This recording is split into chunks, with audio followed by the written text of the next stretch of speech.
I'm leaning towards that statement na parang factory sila ng fake news, pati yung mga data nila, pati yung mga rally nila para talagang ano, parang ang tawag dito, parang literally factory ng fake news kung baga. Tapos pag hinold sila accountable ng tao, kakambyo naman sila na joke lang daw yun. Parang nagmumukha tuloy sila ano, hari na father faker, father ng mga fake news, ganun, mother faker. Hindi ko alam kung paano tatawag natin sa kanila. Father faker, mother faker, o anong tawag sa mga anak nila? Fakerist? Ganun? Oh, para mga, ganun yung dating nila, para mga super villains. Ewan ko ba? Ano nakukuha nila sa pag-imbento ng fake news saka paninira sa, lalong-lalo na sa House of Representatives. Parang, ngayon kasi nakikita nyo, napaka-aktibo ng administrasyon, katuwang ang House of Representatives. Ang dami nating naibababang tulong sa tao, ang dami nating solusyon na nagagawa. Yung mga problema natin na nandyan, ang target natin, mahanapan ng solusyon. Pero bawat galaw sa bawat pagtulong sa taong bayan, pagbigay ng positive na response sa katulong, gagawa na naman nila ng fake news, saka mag-iimbento na naman sila ng hindi totoo na mga sitwasyon. So, ewan ko ba, parang faker, hater, parang gano'n yung mga dating nila. Mga ang tawag doon? Bad vibes. Di ba? Ako, wala akong nakikitang indikasyon or karakteristik ang Pangulong Ferdinand Bongbong Marcos na masasabi kong leaning towards or leading towards dictatorship. Diktador ba yung minumura ka? Ang tatay mo sinasabi kung ano-ano tatanggalin, i-exhume, tapos itatapon sa West Philippine Sea. Itathreaten ang buhay mo, itathreaten ang wife mo, itathreaten ang Speaker of the House, ang nagkapinsan mo. Tapos every time nagkakaroon sila ng rally, ang pinakapunto nila isirain yung isang pagkatao. Hindi lang yung polisiya, pero yung pagkatao ng isang individual tulad ni President Bongbong Marcos. Tapos wala siyang ginagawa directly. He has all the power at his disposal and yet he has doing nothing. In fact, ang mga response niya is so diplomatic. Characteristic ba yun ng isang diktador? I don't think so. Pangalawa, itong ginagawa ng administrasyong ito, he respects the separation of powers. He does not even want, maraming mga legal opinion na sinasabi, President, you request the Senate to convene for an emergency session. He did not do that. Because he respects the separation of powers. He allows all the agencies to work according to its mandates. That's not an indication, or that's not even an attribute of a dictator. Di ba? Wala naman ho sa administrasyon niya na may nakaupong citizen na Chief Justice na nakuwaranto o kinasuhan. Wala ho sa administrasyon niya na may sitting senador na kinasuhan at pinakulong. So there's no indication to me, mag-midterm na po ang kanyang administrasyon. Wala pong indikasyon na nagsasabing, hindi nga ho siya vindictive eh. In fact, hindi ho siya vindictive. Kung sa ibang leader po yon, mumurahin ka, tapos kung ano-ano ipagsasabihin sa yuma o mong tatay. I mean, it's a human nature to really retaliate and get even. Wala ho siyang ginawa. Wala ko siyang sinabi na in a way na insultuhin niya yung nagsasabi or yung nagte-threaten sa kanya. Wala. So, far from it. So, I don't see any iota of him becoming a dictator. It's actually the opposite. Just to a quick add-on po na, sa mga recent presidents ng bansa natin, I could easily say na si Pangulong Bongbong Marcos yata yung isa sa pinakamabait na eh. It's very far from being a dictator. With all due respect to the people who are saying na dictator si President Bongbong, nakakalungkot kasi na, tayong mga Pilipino, we are attacking yung kapwa Pilipino natin. For what? Let's stop for a minute and think about it. Bakit ba sinasabi ng ibang tao na diktador si Pangulong Bongbong? Dahil ba may basihan o dahil ba may interes ng paninira sa kapwa? You know, in reality, ang kalaban nating mga Pilipino nasa labas ng bansa natin. We should look outside our borders who are trying to bully us.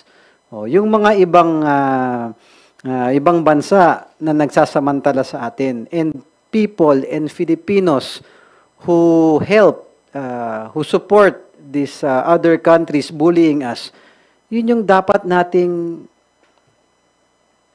may masasabi tayo sa kanila. But President Bongbong Marcos has done nothing but help the Filipino people and help the interest of our country.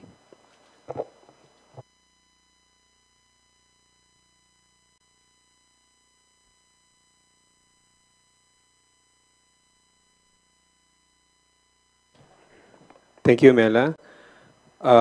From Radio Pilipinas, you're recognized, Kat Porbes, for your questions.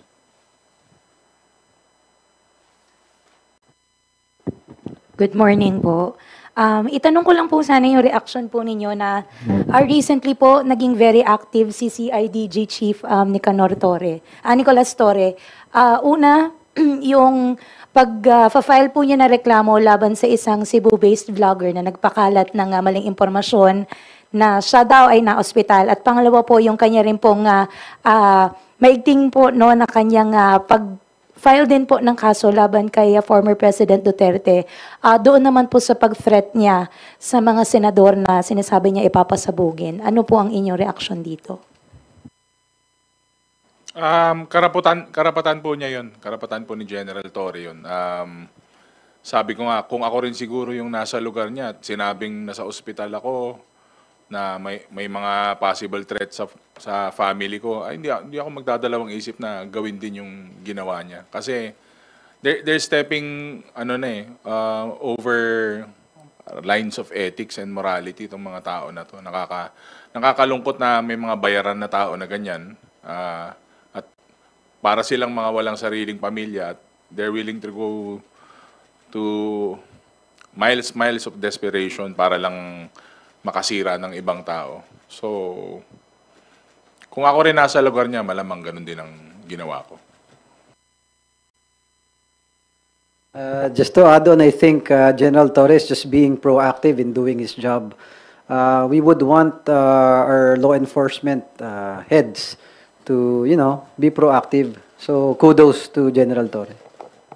Saka personal attack yung ginawa nila sa kanya. Hindi lang naman because of his work. Talagang personal na masyado yun.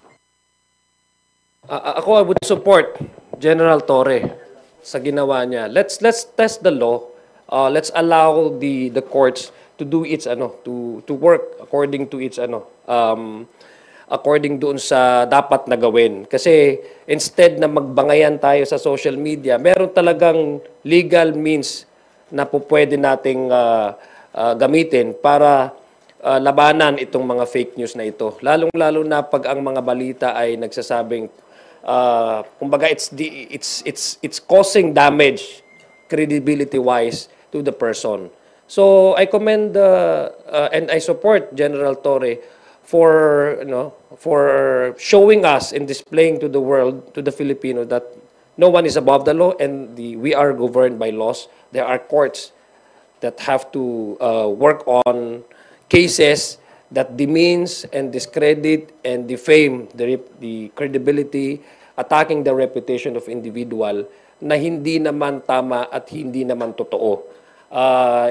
Pangalawa, isa po ito din dun sa sinasabi nating may freedom of expression but it is subject to limits.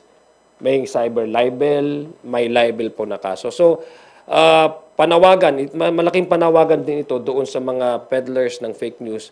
Huwag natin gagamitin yung wrong interpretation of the freedom of expression or speech na to a point na hindi na natin alam kung ano yung dapat anong nakakasira at anong nakakabuti sa mga sinasabi natin.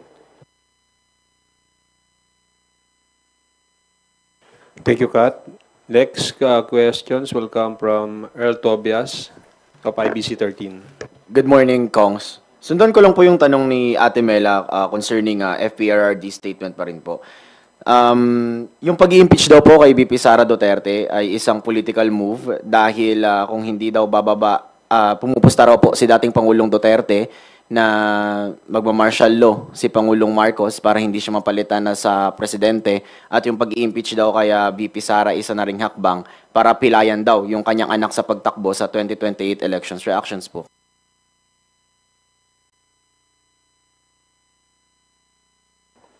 Yung sa pagdeklara ng martial law, fake news po ulit. Hello, fake news, Mr. Fake News. Pero, puro fake news na lang lumalabas sa bunganga nyo. Palitan nyo naman. Yun naman po yung sa impeachment, nakita pa naman po natin yan lahat during the Quadcom, during the budget hearing sa local government. Hindi pa nga po nasasagot si Mary Grace Piatos. Sagutin na muna nila yon. O yan, may impeachment na. Kaya nga umabot sa punto na ganyan kasi hindi nga masagot yung napakasimpleng tanong, sino ba si Mary Grace Piatos? Saan napunta yung mga pera na yan? Kaya wag muna kayo mag-fake news. But the former president is open naman eh. I mean, not really open. He's entitled naman to have his own opinion eh. Lahat naman tayo mayroong sariling interpretasyon sa lahat ng bagay na yon. Of course, you cannot discount the fact that the vice president is his daughter.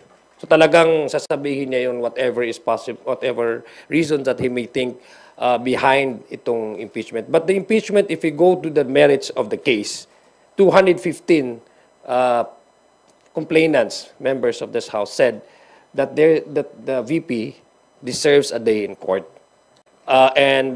Yung mga kaso naman po niya, it's not really connected with her partisanship or which party she belong to. These are brought about by the allegations and violations and of the joint circular when it comes to the utilization of the confidential funds. One of the articles of impeachment is brought about by the threats that she made publicly against the president, against the first lady, and the speaker of the house, threatening their lives. So we should not divert from those the real issues at hand. No? Yun po yung focus ng impeachment na ito. Politika.